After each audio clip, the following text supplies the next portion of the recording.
Врховниот суд го укина решението на кривичен, кој не дозволи екстрадиција за поранешниот припадник на ОВК Блерим Рамадани. Сега кривичниот суд, односно Советот тројца суди, ќе треба повторно да одлучува. Врховен оценил дека претходната одлука е нејасна и неразбирлива и дека не биле дадени релевантни причини поради кои била донесена.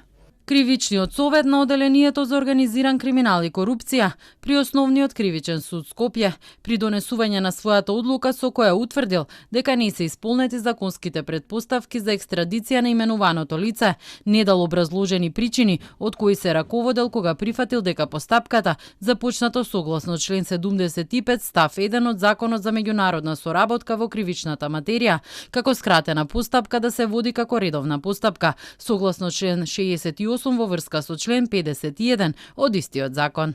Дури македонските судови да одлучат дека треба да биде испорачен во Србија. Рамадани веќе една недела е дома во Косово. Додека врховните суди одлучуваа за екстрадицијата на Рамадани, партиите се препукува. Кој му помогнал да избега? Од СДСМ му обвинија дека МВР ја крие вистината и најавија дека, ако институциите не одговорат, ќе разоткријат шемата во која, со помош на структури од власта, Рамадани 2 пати ја минал државната граница со Косово, додека бил во куќен притвор. Дали е точно дека на 10.8, кога Рамадани бил во куќен притвор, тој всушност си бил на Косово? Дали е точно дека на тој ден, околу 18 часот и 40 минути, Рамадани со возило, без да биде застанато на границата, бил однесен на Косово и доцна вечерта вратен во куќниот притвор во Македонија? Дали е точно дека на 14.8, односно дента кога е избеган Рамадани, тој ја напуштил државата на ист начин, со службено возило на државна институција, управувано од човек вработен во институциите?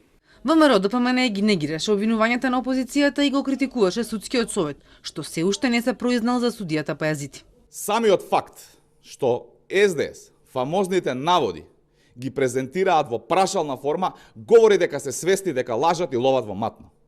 Жално е да се гледа како СДС панично се обидуваат да го заштитат Пајазити, кој е единствено одговорен зошто сега Блерим Рамадани на слобода. Да изречеше Пајазити затворски притвор, сега Рамадани ќе беше во шутка.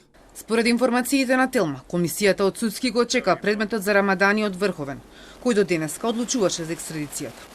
Откако ќе го разгледаат, ќе изготват извештај во кој ќе биде констатирано дали имало пропусти кај судијата. Потоа извештајот ќе се разгледува на седница од сите членови, кои ќе донесат одлука што понатаму.